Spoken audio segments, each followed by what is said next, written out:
Tuhan. Shalom Bapak Ibu Saudara yang dikasih Tuhan. Puji nama Tuhan. Ini kenapa ya senangnya duduk di belakang-belakang ya. Yuk maju ke depan. Yang merasa diri membutuhkan firman, maju ke depan. Jangan duduk di belakang-belakang. Yang belakang nanti ditagih bayarnya VIP biasanya yang di belakang. Yuk ke depan yuk, jangan malu-malu. Mari Bapak, silakan dengan rendah hati. Saya undang sekali lagi, kalau Bapak Ibu nggak maju, saya kira 4 bangku di belakang boleh dikosongin aja buat malaikat ya. Yang bukan malaikat boleh maju ke depan. Yuk ya, 4 bangku di belakang, kalau bukan malaikat jangan duduk di situ, itu jatah malaikat. Yuk maju ke depan. Terima kasih, terima kasih. Nah, kalau kayak gini kan lebih dekat ya. Puji Tuhan, terima kasih Bapak Ibu Saudara. Baik, sore hari ini saya diberi tema Easter and New Life in Christ ya. Paskah dan hidup baru di dalam Tuhan. Oke, Paskah ini tidak mengenang kematian Tuhan kita Yesus Kristus. Paskah adalah merayakan kebangkitan Tuhan Yesus. Ya, karena kebangkitannya kita memperoleh hidup yang baru. Kita memperoleh perjanjian, kemenangan di dalam Tuhan untuk bisa hidup bersama-sama dengan Tuhan selama-lamanya. Katakan amin. Amin. Nah, masalahnya banyak di antara kita, khususnya orang-orang muda yang punya slogan hidup, punya motivasi hidup, punya semangat hidup, YOLO. Paham banget kalau generasi Z, YOLO paham banget. Tapi kalau Gen X, apalagi baby boomer, apa tuh YOLO? YOLO, apa ya YOLO? You only live once, ya, you only live once. Kalau letter luck-nya ya kita hidup cuma sekali, tapi sebenarnya YOLO itu berarti mumpung masih hidup sebebas-bebasnya, suka-suka, pol-polin lah, mumpung hidup gitu ya. Nah, benar gak sih YOLO tuh berarti hidup bebas, hidup merdeka ya. You only live once. Slogan ini populer di kalangan anak muda dan sering digunakan untuk membenarkan keputusan impulsif, pesta tanpa henti, mengejar kesenangan duniawi atau hidup tanpa peduli konsekuensinya. Ya. Jadi YOLO ini sering jadi alasan untuk udah gajian kita pol-polin untuk lifestyle. Ambil keputusan impulsif, mumpung ada kesempatan libur lebaran panjang, dapat THR, jadi 2 kali gaji kita habisin gitu ya. Liburan over budget, FOMO. Terus kalau update di medsos gitu ya, begitu memburu likes gitu ya, jempol. Hidup sebebas-bebasnya, kejar kesenangan sebanyak-banyaknya, buang waktu tanpa arah. Ya, anak-anak Gen Z itu selalu punya moto hidup work-life balance gitu ya. Kerja keras tapi istirahat juga mesti seimbang. Jadi kalau misalnya ngopi-ngopi cantik tuh mesti yang mahal gitu ya. Staycation mesti yang worth it gitu. Belanja online, apa yang dilihat, butuh nggak butuh, yang penting menyenangkan, suka, pengen, langsung di check out gitu ya. Bahkan untuk nonton konser, mereka bisa loh ngutang sana sini untuk bisa nonton konser. Habis-habisan gitu ya. Dan kalau memang lagi ada waktu, ada kesempatan, teman-teman ngajak gitu untuk pergi, yuk trip dadakan, mereka bisa loh, bisa banget bikin izin cuti rekayasa gitu ya, supaya bisa pergi sehari 2 hari meninggalkan pekerjaan untuk healing trip dadakan.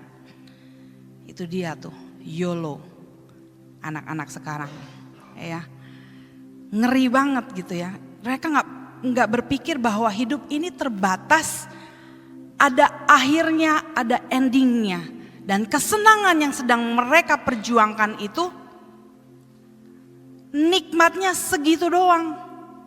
Tadi pagi Pak Riko juga singgung, nggak ada kenikmatan yang tidak terbatas, nggak ada kenikmatan yang bisa kita nikmati terus menerus berkelanjutan. Ya, kalau kita terus mengejar kesenangan, efeknya buruk pasti buat kita. Kita nggak pernah mikir loh, ada kebangkitan bahwa setelah kita mati, setelah kita nanti gitu ya, ada pertanggungjawaban yang harus kita pertanggungjawabkan kepada Tuhan. Setiap kita harus masuk dalam tahta pengadilan Tuhan. Hidup yang cuma sekali dan terbatas ini, singkat ini, harus kita pertanggungjawabkan. Ya. Paskah ini membuktikan bahwa hidup ini bukan cuma sekali. Bukan hanya yang sedang kita jalani di bumi ini. Tapi setelah kematian kita akan masuk kehidupan yang sesungguhnya. Masalahnya kehidupan di mana? Di kekekalan abadi bersama dengan Tuhan selamanya, bahagia selamanya, atau di kekekalan abadi dalam penderitaan, kebinasaan, kekal, terpisah dengan Tuhan selamanya. Kita buka dalam Yohanes 11 ayat 25.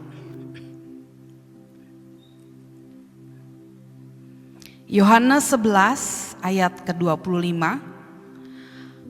Akulah kebangkitan dan hidup. Barang siapa percaya kepadaku, ia akan hidup walaupun ia sudah mati. Enggak terkecuali siapapun kita, mau jemaat, mau pendeta, setelah mati kita akan hidup. Tapi hanya orang yang sungguh-sungguh percaya kepada Kristus yang akan menerima kehidupan yang sesungguhnya. Tanpa Kristus hidup memang cuma sekali dan lalu selesai, ya. Tanpa Kristus hidup cuma sekali dan selesai. Tapi karena kebangkitannya ada hidup yang baru dan kekal. Jadi Paskah adalah bukti bahwa kematian bukan akhir, justru kematian adalah permulaan atau awal kehidupan. Hidup baru bukan tentang bebas liar, menikmati kesenangan dunia. Tapi sesungguhnya hidup baru adalah bebas dari dosa. Roma pasal 6 ayat yang keempat. Roma pasal 6 ayat yang keempat.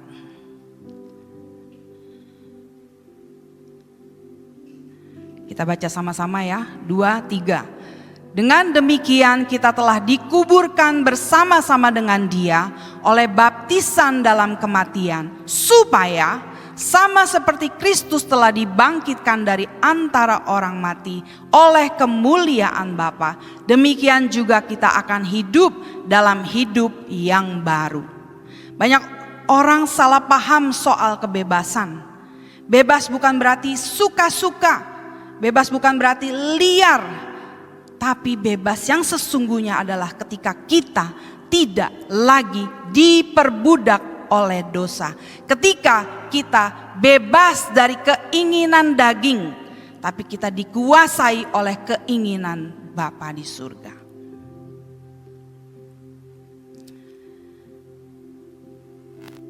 Yesus bangkit supaya kita juga bangkit dari hidup kita yang lama dan kosong. Ya, apa sih yang selama ini kita buru? Apa sih yang selama ini kita kejar? Apa sih yang selama ini kita raih? Sesungguhnya kita berjuang, kita meraih seperti meraih angin, menggapai angin. Semuanya gak bisa kita nikmati. Ya, lewat begitu aja. Senikmat-nikmatnya kita makan, segitu doang, sebatas lidah doang. Begitu kita telan, selesai. Senikmat-nikmatnya seks, segimana sih? Ya segitu doang. Iya kan? Apapun yang kita nikmati, segitu doang. Tapi ketika kita menerima Kristus dalam kehidupan kita, ketika Kristus sungguh-sungguh menguasai kehidupan kita, kita diatur, kita dibimbing, kita dilindungi, kita disertai. Betapa indahnya kehidupan setiap kita. Waktu kita jatuh cinta dengan pasangan, ya. Waktu kita jatuh cinta, kita mau pacaran nih, baru jatuh cinta, belum jadian. Fokus hidup kita tuh dia. Melek mata yang keingat nama dia. Ya kan?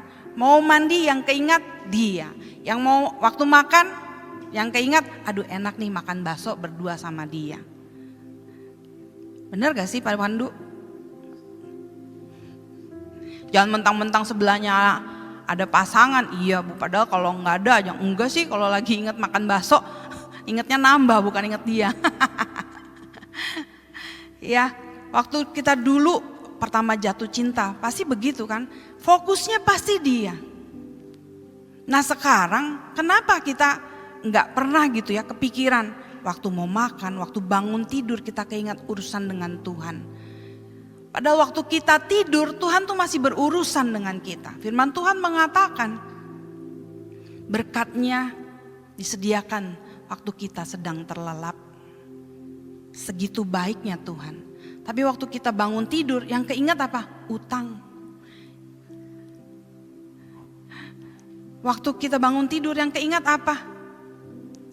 Hari ini harus bikin sarapan apa? Hari ini harus ketemu siapa? Hari ini harus makan siapa? Bahaya ya. Kita lupa ada sang pemilik kehidupan yang sudah mengutus putra tunggalnya berdarah-darah demi hidup kekal Bapak, Ibu, Saudara dan saya. Kenapa kita nggak berdarah-darah untuk berjuang juga hidup bersama-sama dengan Dia selama-lamanya? Tapi kita berdarah-darah memperjuangkan hidup yang fana. Kita berdarah-darah supaya kita punya kesenangan, supaya kita dihormati orang.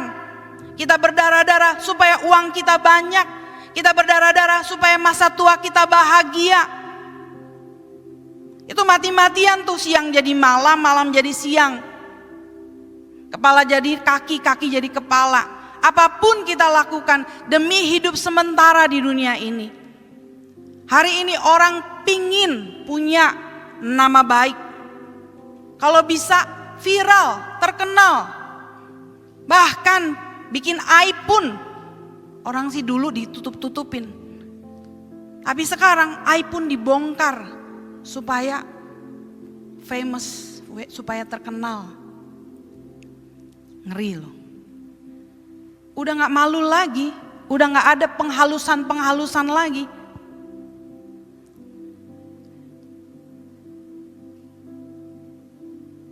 Bingung ya. Justru orang kalau ke gereja masih malu-malu.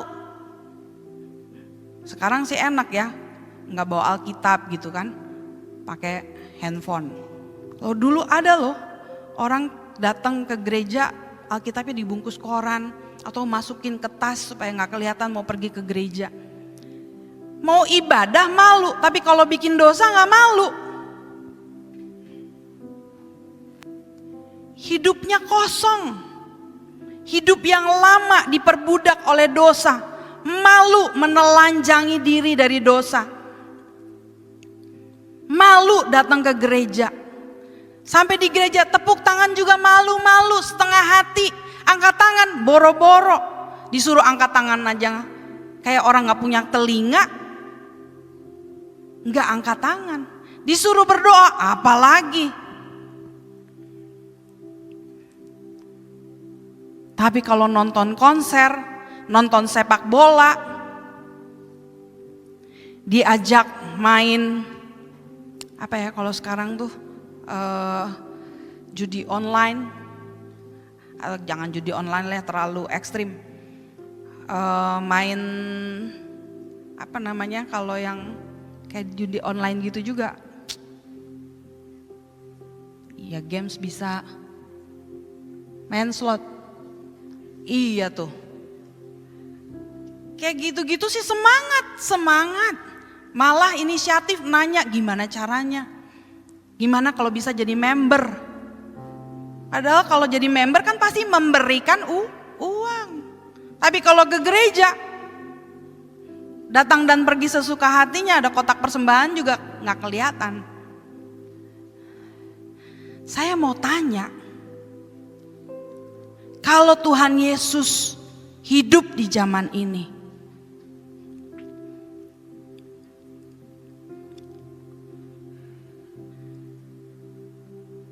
kalau Tuhan Yesus hidup di zaman ini, Dia yang udah pernah mati di kayu salib, kira-kira jadi teman kita gak?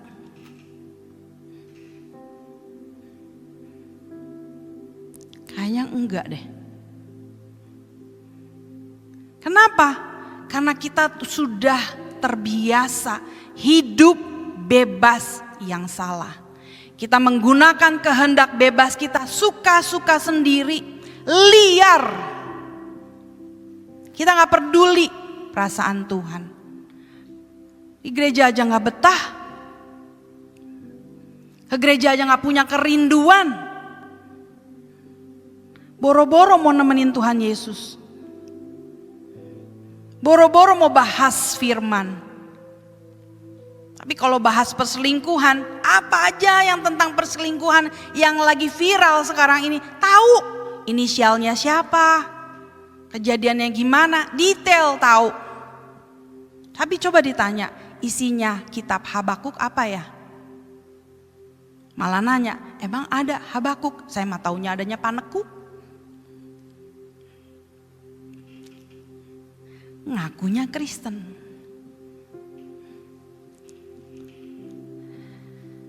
Sedih orang-orang seperti ini ya.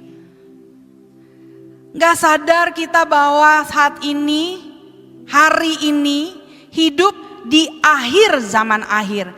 Kalau ini sejarah hidup manusia pada waktu Adam diciptakan di sini. Kita tuh udah di sini nih. Udah di sini, di ujung jung banget nih. Udah episode terakhir. Firman Tuhan mengatakan akan terjadi gempa bumi, perang, bangsa melawan bangsa. Apa yang akan terjadi sekarang?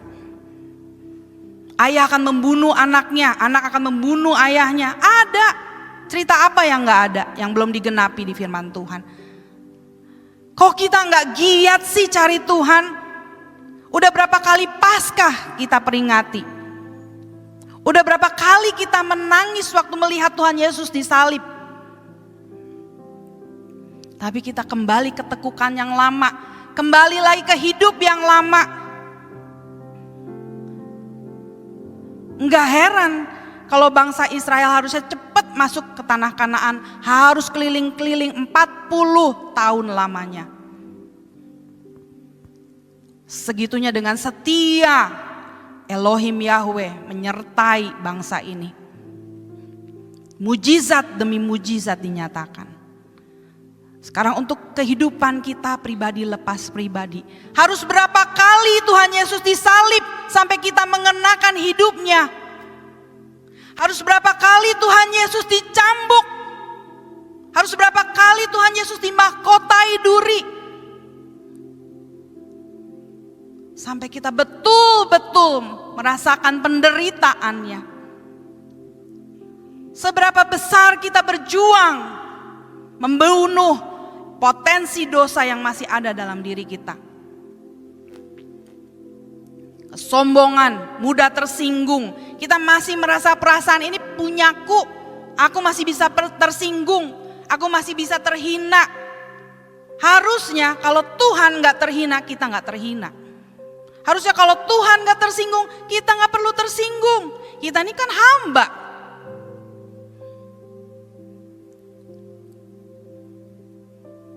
Betapa mudahnya ketika kita melihat orang yang lebih lemah, orang yang lebih di bawah kita. Wah, kita rasanya punya powerful untuk menindas, powerful untuk menjajah, powerful untuk mengintimidasi. Padahal kita ini orang yang hidup cuma karena belas kasihan. Tapi ada di titik-titik tertentu kita lupa.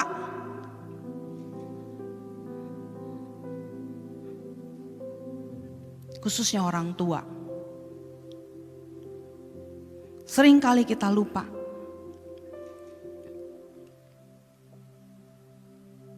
Kita merasa bahwa anak tuh ada karena perjuangan kita, karena jasa kita dia bisa besar, dia bisa hidup, karena kita merawat, kita mendidik, kita menafkahi. Seolah-olah tuh anak utang besar sama kita.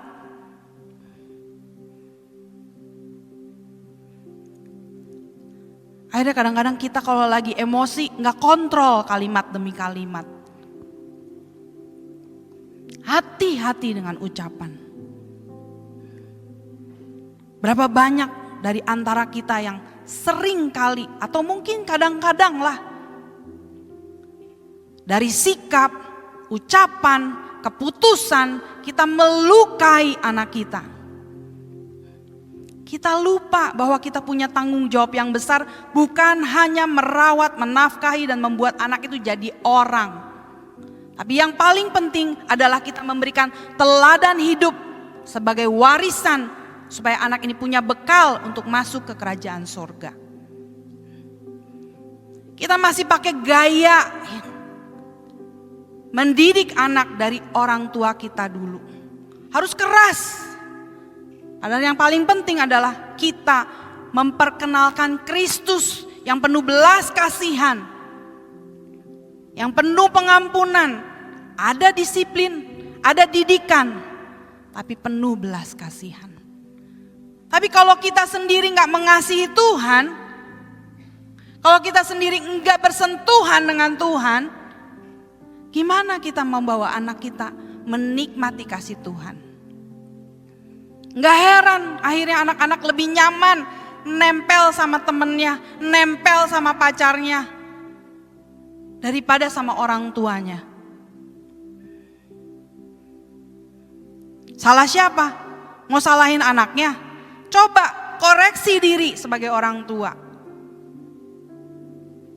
Seberapa banyak, seberapa lama kita siapkan pundak kita untuk dia bersandar dan berkeluh kesah. Menangis.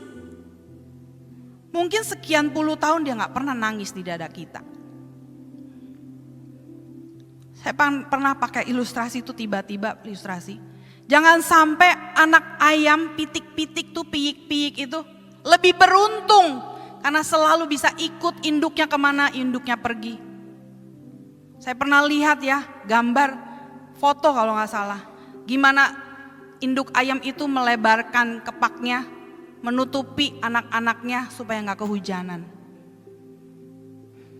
Di mana kita waktu anak-anak itu perlu naungan? Di mana kita waktu anak-anak itu butuh nasihat, penghiburan, kekuatan?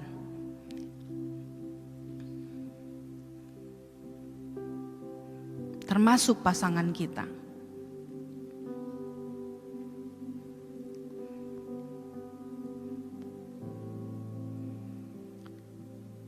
Jangan sampai suami kita lebih nyaman cerita sama sahabatnya, ngobrol, tukar pikiran, minta pendapat sama sahabatnya, entah laki-laki entah perempuan, atau sama mamanya atau sama papanya.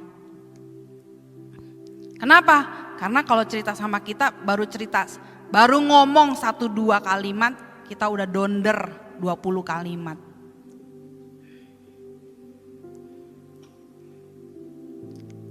Berapa banyak waktu yang kita siapkan untuk pasangan kita untuk bisa deep talk, hati ke hati, ngobrol, tukar pikiran, bercanda. Kenapa ikut gaya hidup pasangan-pasangan zaman dulu orang tua kita? Oh kalau udah tua mah sekarang udah gak pacaran-pacaran lagi. Udah kayak kakak adik. Emang ada di firman Tuhan kayak gitu? Kalau udah umur, suami istri itu jadi kayak kakak adik. Enggak ada di firman Tuhan kayak begitu. Sebagai teman pewaris kasih karunia, sampai masa tua harusnya kita mengantar pasangan kita untuk bisa juga masuk menerima kekekalan. Itu orang yang menghidupi hidup Kristus, memiliki hidup baru di dalam Kristus.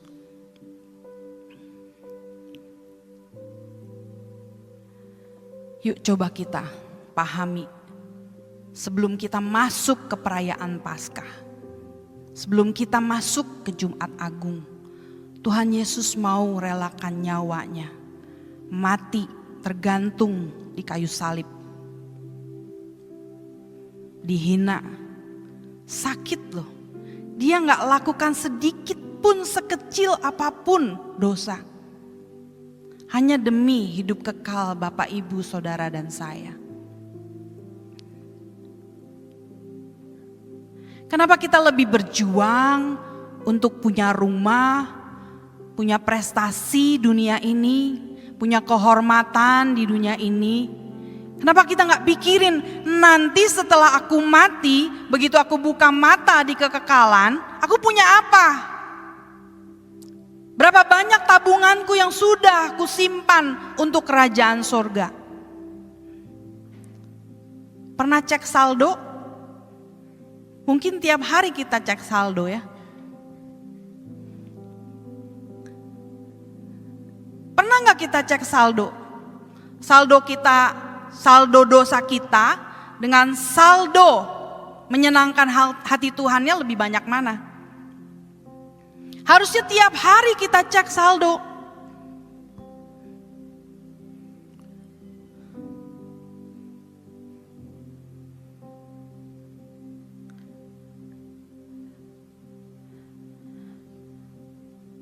Perhatikan Galatia 2 ayat 20.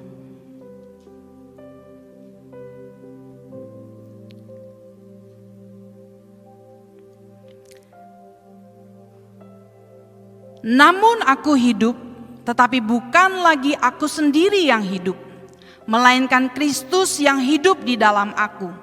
Dan hidupku yang kuhidupi sekarang di dalam daging adalah hidup oleh iman dalam Anak Allah yang telah mengasihi aku dan menyerahkan dirinya untuk aku. Tahan dulu ya. Lihat di sini.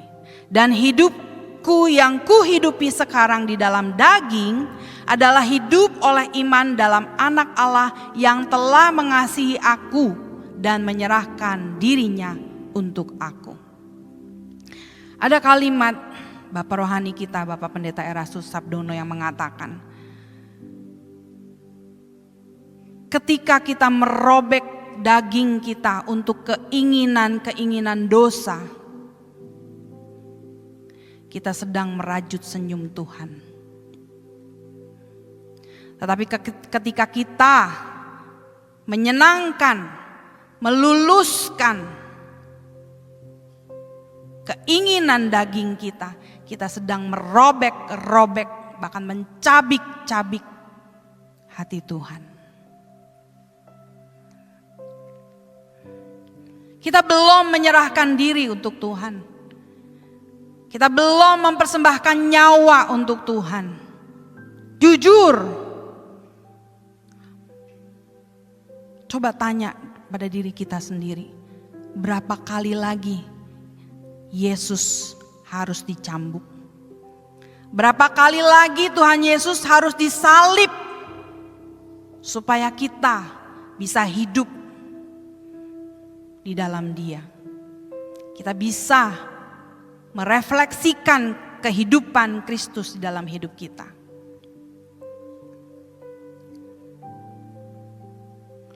Harusnya sekarang bukan lagi soal aku mau apa, tapi pikirkan Tuhan mau apa. Jangan sia-siakan hidup kita yang cuma sekali dan singkat ini.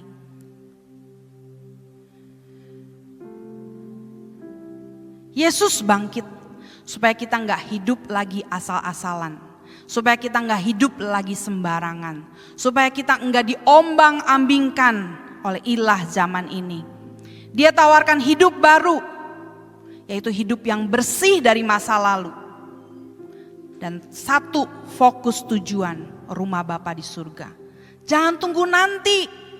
Anak muda dengar, ntar aja lah. Sekarang kerja dulu. Sekarang harus sukses dulu. Gak akan pernah ada waktu. Orang yang maksimal buat Tuhan, Tuhan juga akan maksimal buat kita. Jangan tunggu, nanti aku sukses dulu ya Tuhan, baru aku persembahkan hidup buat Engkau. Dengar baik, gak akan pernah kejadian. Kamu akan terus masuk di lingkaran yang setan buat. Pergi pagi kerja, pulang sore, sampai rumah belum tentu juga ingat Tuhan. Mau kongko dulu.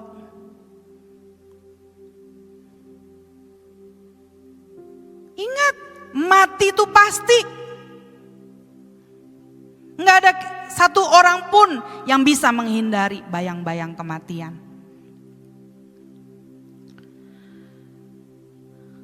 Jangan sia-siakan waktu. Orang yang menyia-nyiakan waktu adalah orang yang menolak tanggung jawab. Ya, Efesus 5 ayat 15 dan 16. Efesus pasal 5 ayat 15 dan 16. Karena itu perhatikanlah dengan saksama bagaimana kamu hidup. Jangan seperti orang bebal, tetapi seperti orang arif, dan pergunakanlah waktu yang ada. Karena hari-hari ini adalah jahat. Kurang jahat gimana sih? Dokter, kelas dokter bisa memperkosa. Siapa yang mau kita percaya?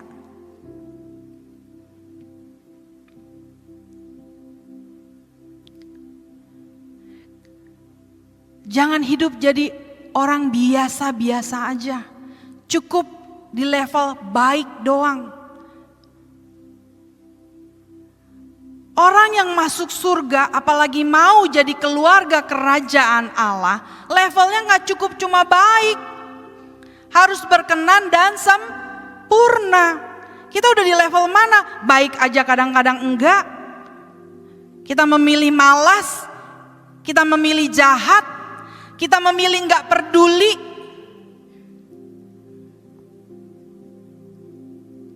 Boro-boro berkenan, boro-boro sempurna.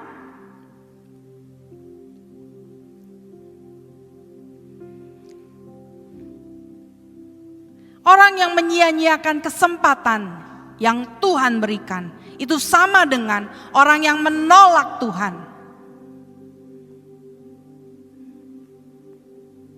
Tuhan buka banyak kesempatan untuk kita bertumbuh.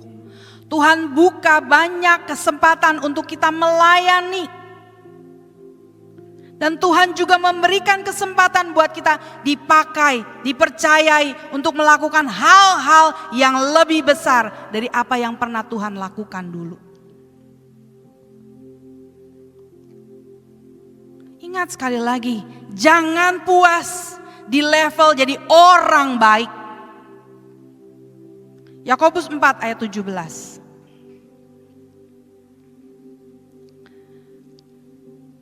Baca sama-sama yang keras. 2, 3. Jadi jika seorang tahu bagaimana ia harus berbuat baik, tetapi ia tidak melakukannya, sekali lagi 2, 3. Jadi jika seorang tahu bagaimana ia harus berbuat baik, tetapi ia tidak melakukannya, ia berdosa. Tuhan memanggil setiap kita loh untuk melayani. Tapi kita bisa loh berani bilang, nanti aja deh, aku belum layak. Kok kita yang nentuin udah layak atau belum?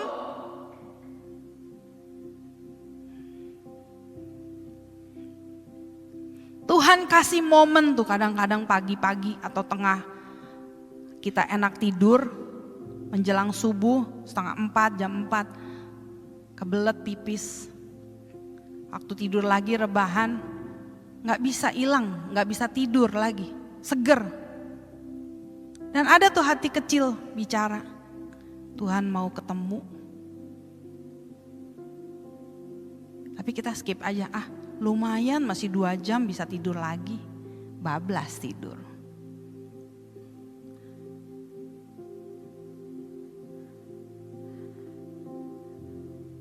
Ada orang-orang Kristen yang puas datang ke gereja cuma di hari Minggu aja. Hari lain gak cari Tuhan. Yang dicari apa? Uang, kesuksesan, ketenaran, itu yang dicari. Karena kenapa? Dipikirnya cari Tuhan tuh lebih gampang. Padahal firman Tuhan katakan, carilah dahulu kerajaan surga dan tapi banyak orang lebih mencari tambahannya. Konyol ya. Padahal tambahannya itu gak dibawa. Nanti kita akan dapat yang sesungguhnya nanti. Harta yang sesungguhnya tuh nanti. Ngengat dan karat tidak akan bisa merusak. Ngapain kita ngoyo untuk tambahan-tambahan yang orang dunia cari dan perjuangkan. Kita gak cari sang empunya kebenaran. Kita gak miliki, makanya kita gak pernah dimiliki Tuhan. Sedih banget ya.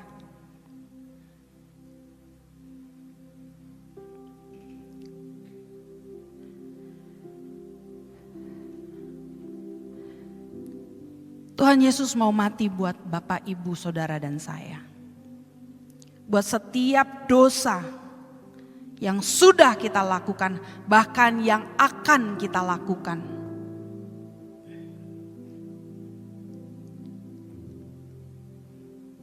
Dihapus tuh dosa-dosanya. Harusnya kita punya belas kasihan buat jiwa orang lain sedemikian. Kenyataannya, boro-boro kita mau pasang badan untuk kesalahan orang lain, menyelamatkan jiwa orang lain. Ya kalau dia yang korupsi, mana ada sih dari kita yang mau pasang badan di penjara? Gak ada. Tuhan mau. Sekarang kita untuk bisa berjumpa, menyediakan waktu 30 menit, 1 jam aja untuk bersekutu dengan Tuhan, baca firman Tuhan. Puji Tuhan nih, seminggu lebih lah, kurang lebih 1 minggu ini saya dapat hacks baru. Saya ini orang yang malas baca. Cari aplikasi Alkitab yang bisa dengar ada soundnya gitu ya, pembacaan. Gak enak tapi, karena yang membaca ini suaranya AI banget gitu ya, kayak robot. Gak ada jiwanya, gak ada feel-nya. Akhirnya saya buka Spotify. Saya cari Injil Matius. Ada dari Kejadian sampai Wahyu. Ada sound efeknya lagi. Jadi waktu saya baca, waktu saya dengar, itu kayak lagi diceritain. Jadi saya bisa sambil mengerjakan apa, sambil dengar firman. Tapi kalau saya lagi diam, di ruang kecil saya, jadi di kamar saya ada ruang kecil untuk saya di situ diam diri, saya pasang soundnya sambil saya baca. Saya ikut hanyut dalam situasi pembacaan Alkitab itu. Nanti lihat, cari ya di Spotify. Masuk hanyut dan tanpa terasa saya meneteskan air mata. Saya ikut dalam situasi waktu Tuhan Yesus menghadapi hari-hari menjelang kematiannya. Bagus intonasi membacanya itu ya, benar-benar intonasi orang yang sedang, seolah-olah itu Tuhan Yesus yang sedang berkata-kata gitu ya. Aku mau mati. Rasanya seperti aku mau mati. Aku sangat sedih, seperti mau mati rasanya. Dia merasa sendirian, gak ada yang membela. Bahkan di detik-detik terakhir di kayu salib, Bapa meninggalkan, Eloi, Eloi, lama sabatani. Ngeri banget ya. Waktu kita ditinggalkan orang-orang yang kita percayai, kita ditinggalkan, dihianati oleh orang yang kita kasihi, gimana perihnya kita. Tuhan Yesus diutus oleh Bapa, bukan untuk kesenangannya. Berkali-kali, kalau tidak salah 3 kali dia berdoa. Kalau boleh cawan ini lalu daripadaku Bapa. Gak sanggup menanggung dosa sedunia. Padahal dia gak bikin satu kesalahan pun. Lalu dia hampirin lagi murid-muridnya. Murid-muridnya boro-boro nemenin dia doa. Tidur. Sempat ditegur sekali, 2 kali. Gak bisa kamu tahan sebentar aja berjaga-jaga dengan aku. Ditinggal dia doa lagi. Kalau boleh cawan ini lalu daripadaku, tapi biarlah kehendakmu yang jadi ya Bapa, bukan kehendak. Dia balik lagi, lihat muridnya tidur.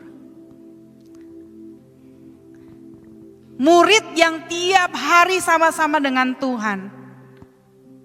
Mungkin kita juga seperti itu. Koar-koar, aku mencintai Engkau Tuhan, aku mau hidup bagimu Tuhan, aku persembahkan segala sesuatu milikku hanya untuk-Mu Tuhan. Pret. Pada saat Tuhan membutuhkan kita, kita sibuk sendiri. Nggak peduli. Hati-hati, kesempatan itu belum tentu datang 2 kali. Pada saat kita bisa dan punya momen untuk melayani Dia lewat apapun, ambil kesempatan itu. Jangan-jangan itu momen terakhir, jangan-jangan itu kesempatan terakhir. Mau hidup baru yang kayak gimana lagi, mau berapa pasca lagi, baru kita mengambil keputusan untuk melayani Tuhan.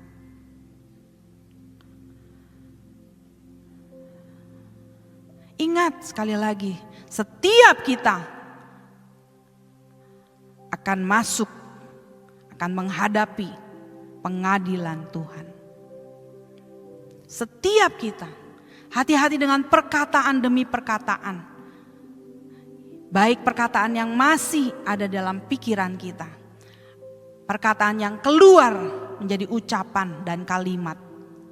Apalagi perkataan yang sudah menjadi janji, bahkan tindakan demi tindakan. Semua harus kita pertanggungjawabkan. Mazmur 90 ayat 12 mengatakan, ajarlah kami menghitung hari-hari kami sedemikian hingga kami beroleh hati yang bijaksana. Orang berulang tahun sibuk merayakan ulang tahunnya. Nggak ada yang memikirkan hari kematiannya. Oh ada, orang memikirkan kematiannya, mempersiapkan nanti mau pakai peti apa, nanti di dalam peti mau pakai baju apa, ada. Padahal bukan itu yang penting. Persiapkan batiniahmu, pakaian rohanimu pada saat Tuhan memanggil engkau dan saya.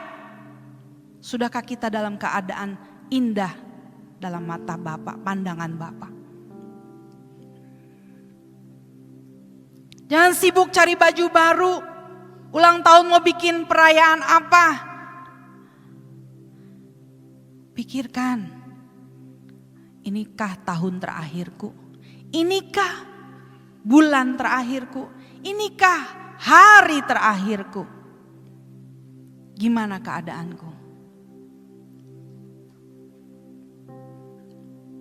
Hidup ini bukan milik kita Bapak Ibu.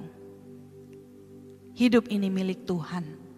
Jangan terlalu merasa memiliki, bahkan jangan merasa memiliki ini hak kita. Aduh kalau kita bisa nafas. Saya waktu tidur terbaring gitu ya. Ini kalau nggak melek lagi besok pagi gimana ya Tuhan. Terus saya coba nafas, waktu itu sempat dada saya kiri itu sakit, selalu sakit gitu ya. Ini apa kecetit ototnya apa, tapi setiap tarik nafas dalam ada yang sakit di dalam. Saya pikir ya di jantung nih kayaknya, tapi saya nggak peduli lah. Jaga-jaga sama yang nggak jaga-jaga ujungnya mati. Sekarang masalahnya batin saya, hati saya, pikiran saya gimana? Ngapain mikirin jantung? Saya bilang saya pasrah Tuhan. Saya ingat-ingat kematian papi saya. Oh berproses. Dia dikasih waktu, dikasih durasi dengan diberi vonis. Ada tumor di usus besar dan kantung kemih. Ada durasi. Dia mempersiapkan diri. Dikasih kesempatan buat Tuhan untuk terus komunikasi dengan Tuhan. Sampai pada akhirnya dia meninggal. Dia bertobat. Saya ingat-ingat mami saya waktu meninggal seperti apa. Seolah-olah nggak ada persiapan karena ngedrop hilang. Kena COVID di tahun 2021. Saya ingat kakak saya kena stroke sama. Kakak saya juga dapat durasi sekian panjang. Meninggalnya di toilet. Adik saya kayak nggak ada persiapan. Jebret meninggal. Dia tidur gak bangun lagi. Saya pikirin Tuhan nanti engkau ambil saya seperti apa. Keinginan saya kalau boleh pas naik pesawat Tuhan. Jebret hilang gitu ya. Jadi saya gak usah ada kuburannya. Gak usah ngerepotin yang masih hidup. Tuhan bilang terserah aku, ngapain kamu mikirin itu. Yang penting sekarang kamu hidup untuk aku. Jangan mikirin nanti mati gimana. Hidup untuk aku. Urusan belakangan, mau matinya di pesawat kah, mau matinya ada persiapan dulu kah, atau langsung tidur gak bangun lagi kah, itu gak jadi masalah harusnya. Tapi siapkan, berkemas-kemas, benahi otak yang masih suka pikir jelek, niat jahat, suka bohong, suka cari, jaga image, nggak apa adanya, padahal Tuhan udah bilang, oh kamu kayak gitu, padahal kamu nggak kayak gitu. Terus koreksi diri, terus jujur, terus biarkan Roh Kudus bicara dan kita koreksi diri. Nggak pantas, masa udah umur 50, ibu gembala pakai baju kayak begitu. Terus koreksi diri. Mau ngecat rambut aja mikir, oh ini bagus nih ada cat warna cat rambut yang sekarang lagi model seperti ini nih. Langsung ingat lagi, untuk siapa? Biar apa?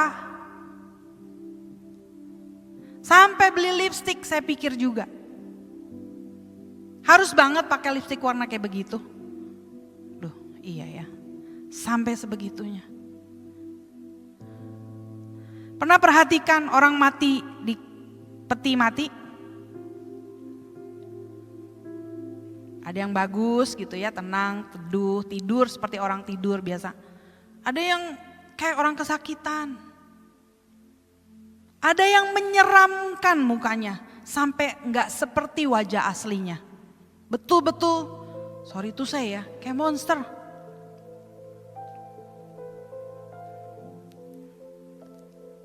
Waktu saya ingat dan saya mikir, saya renungin hal-hal seperti itu.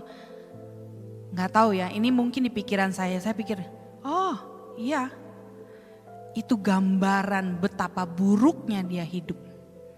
Waktu dia tenang, tidur, siap.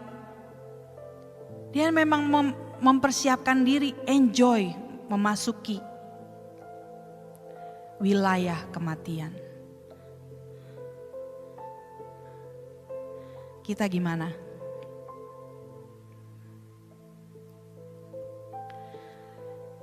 Endingnya itu mati.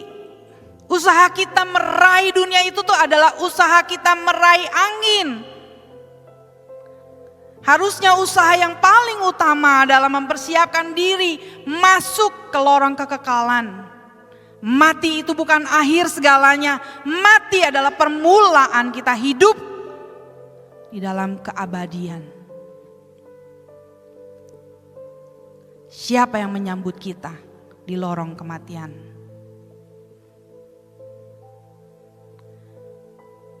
Hidup baru harus kita perjuangkan. Jangan tunggu nanti mendekati hari-hari kematian, tapi hari ini begitu kita dengar firman, Tuhan mengingatkan kita untuk berkemas-kemas. Berapapun umur kita hari ini, lakukan. Jangan menunda. Jangan menunda. Jangan tunggu pasca tahun depan. Hari ini, aku mau hidup seperti Engkau Tuhan. Jadi anggur yang tercurah, roti yang terpecah. Aku hanya membutuhkan Engkau. Lebih dari nafasku, lebih dari nyawaku, lebih dari darah yang mengalir dalam tubuhku Tuhan. Bimbing aku. Mulai baca Alkitab, dengarkan firman Tuhan. Bergaulah dengan orang-orang yang mencintai, mengasihi Tuhan. Nyalakan hati nuranimu untuk memperdulikan sesamamu. Berkorbanlah buat orang lain. Jangan takut dirugikan karena harta yang ada pada kita semua milik Tuhan. Jangan merasa dirugikan.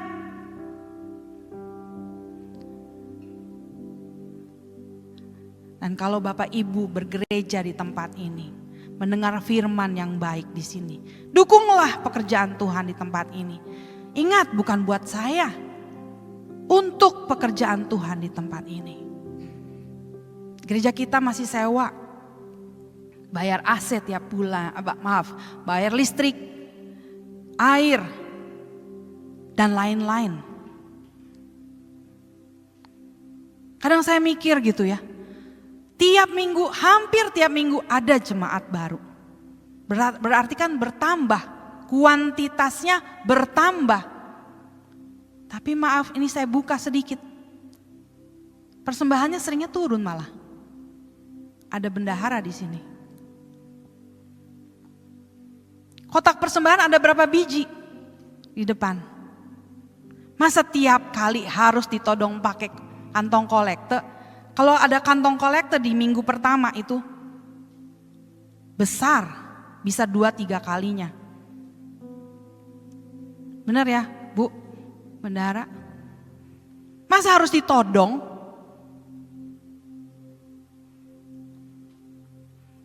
Orang-orang seperti itu bilang mengasihi Tuhan. Ingat sekali lagi, apa yang ada pada kita, harta yang sekarang ada pada kita itu pun milik Tuhan. Jangan merasa rugi. Kalau Tuhan mau bilang untung rugi, rugilah. Tuhan kasih nafas gratis, jantung berdetak otomatis. Gak pernah lupa tuh Tuhan. Harus bayar berapa kita? Tuhan gak pernah hitung. Yuk sama-sama pecahkan hatimu, kekerasan hatimu, ketidakpedulianmu. Belajar mencintai Tuhan, mumpung masih ada waktu. YOLO, you only live once. Pergunakan waktu hidup yang cuma sekali ini untuk persembahan sejati bagi Tuhan. Jadi persembahan yang harum, yang indah, yang berkenan di hati Bapa. Sampai pada saat kita menutup mata dan membuka mata di keabadian, Tuhan menyambut kita. Inilah anak yang kukasihi, kepadanya lah aku berkenan. Amin buat firman Tuhan.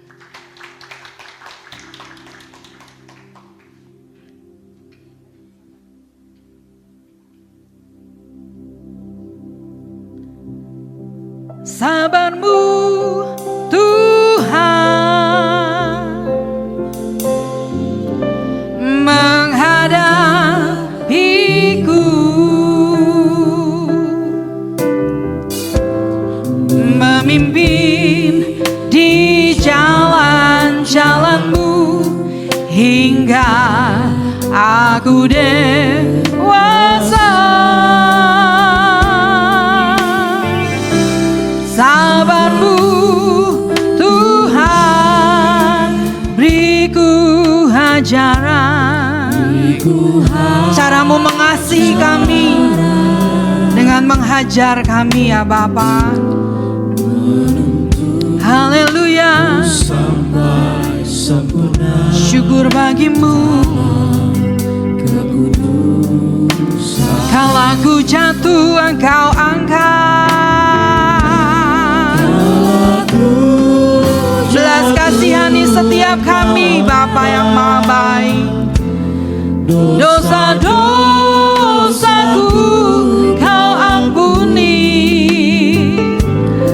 lukaku lembut Engkau babat, hingga pulih kembali. Ingat satu hal, Bapa inginku seperti Yesus, hidup tak bercela dan kudus, menyenangkan hati Bapakku menjadi. Kita berdiri bersama, nyatakan, kalau aku jatuh, Engkau angkat. Haleluya. Syukur buat pengampunan-Mu, ya Tuhan. Syukur bagimu, Bapa ingin aku seperti Yesus, hidup tak bercela dan kudus, menyenangkan hati Bapakku menjadi alat menyenangkan hati Bapakku, menyenangkan hati Bapakku menjadi alat bagimu. Kami bersyukur buat pengorbanan Tuhan kami Yesus Kristus di kayu salib, menebus segala dosa kami, memperdamaikan kami dengan Bapa, dan memberikan kami kesempatan untuk meneladani dan meniru, mengikuti jejak-Mu ya Tuhan kami. Hidup di dalam kebenaran demi kebenaran-Mu, menyenangkan hati Bapa dengan apapun yang Bapa percayakan dalam kehidupan setiap kami. Kami bersyukur untuk masalah yang mungkin saat ini sedang kami hadapi. Kami bersyukur untuk penyakit yang mungkin saat ini sedang kami rasakan. Kami bersyukur untuk rumah tangga yang mungkin sedang mengalami masalah. Apapun ya Tuhan yang Kau izinkan terjadi untuk kami hadapi. Melalui semua itu kami mengenal bahwa Bapa mencintai kami. Bapa tidak pernah meninggalkan kami. Ajar kami Bapa untuk selalu melibatkan Engkau. Ajar kami Bapa untuk sungguh-sungguh hidup seperti Kristus, menunaikan, menyelesaikan pekerjaan Bapa di dalam hidup kami. Kiranya kami memahami bagaimana hidup kami harus menjadi anggur yang tercurah, roti yang terpecah, menyelamatkan jiwa-jiwa melalui hidup kami yang sudah Engkau selamatkan terlebih dahulu ya Tuhan. Terima kasih Bapa, terima kasih. Memberkati setiap jemaat-Mu yang hadir. Mari Roh Kudus berkarya, beracara, berbicara dalam hati nurani kami masing-masing. Tuntun kami ke dalam segala kebenaran-Mu Tuhan. Jadikan setiap kami yang hadir ini Tuhan, alat yang efektif dalam tangan-Mu. Di dalam rumah tangga kami, di dalam pekerjaan kami, di dalam studi kami, pergaulan kami, dimanapun kami berada, kami memahami kehendak-Mu dan kami lakukan, kami genapi ya Tuhan, apa yang Engkau kehendaki untuk kami lakukan. Terima kasih Bapa, terima kasih Tuhan. Tetaplah berbicara melalui Roh Kudus-Mu dalam hati kami, berikan kami pengertian demi pengertian ya Bapa. Terima kasih Bapa, terima kasih. Di dalam nama Tuhan Yesus kami mengucap syukur, haleluya, amin.